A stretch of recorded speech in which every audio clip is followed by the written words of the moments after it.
Hola, soy Oscar Mata, estamos estudiando Historia del Cristianismo. Hoy vamos a hablar del cristianismo en China. En 1582, el sacerdote jesuita italiano Matteo Ricci se trasladó a China con el propósito de cristianizar esos territorios. Matteo Ricci fue entonces a continuar la misión jesuita en China de los misioneros que le habían precedido, pero que no habían tenido tanto éxito. Entró en China, entonces bajo el gobierno de la dinastía Ming, ocultando su intención de propagar una religión extranjera. Se instaló en la ciudad de Shaoqing, provincia de Cantón, donde se dedicó a un estudio intenso de la lengua china. En Shaoqing, Ricci elaboró un mapamundi basado en los conocimientos cartográficos europeos.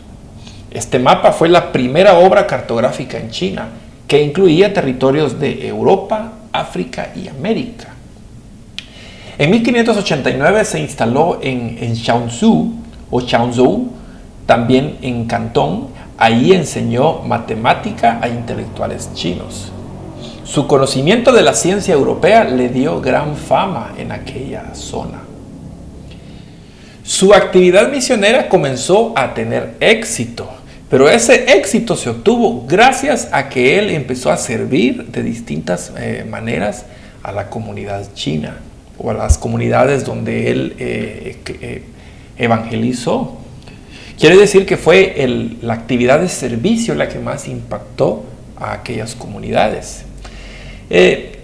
Ricci intentó hacer una adaptación del cristianismo a la realidad china, pero esta actitud fue una fuente de conflicto con el Vaticano, porque el Papa no estaba de acuerdo en adaptar los ritos a las costumbres chinas en la evangelización de China. Mateo fue quien acuñó muchos de los términos cristianos utilizados aún hoy en día por los cristianos chinos. En 1595, ansioso por llevar el cristianismo a toda China, Ricci se instaló en Nanchang, provincia de Jiangxi. Aunque había intentado establecerse en la capital Ming, en Pekín, no le fue autorizada la entrada y permaneció primero en Nanchang y después en Nankín hasta el año 1601.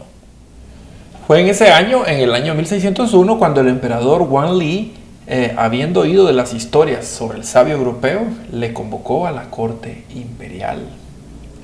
Su intensa labor en China supuso el mayor intercambio cultural entre Europa y China hasta aquel momento. Gracias a Ricci, los conocimientos técnicos, matemáticos y cartográficos de Europa entraron en China, y fue él quien fundó las primeras comunidades cristianas en muchos territorios de aquel país. Matteo Ricci vivió en Pekín hasta su muerte en el año 1610, habiendo dejado un gran legado, pues en aquellas comunidades no habían escuchado el Evangelio de Jesucristo. Y aunque alguien podría decir, sí, pero lo que llevó fue el catolicismo, y yo no quiero juzgar esas cuestiones. El hecho de que yo no sea católico no quiere decir que no considere como parte de la historia del cristianismo la historia de Matteo Ricci y sus hazañas en los territorios chinos. Hoy, pues en China el cristianismo es muy complicado por la situación política que se vive ahí, pero muchos cristianos, ya no católicos, que hay en ese lugar, son herederos de las enseñanzas de Matteo Ricci desde hace muchos siglos. Imagínense, él murió en el año 1610 y todavía hay comunidades cristianas fundadas o que se originaron en el gran trabajo de Matteo Ricci.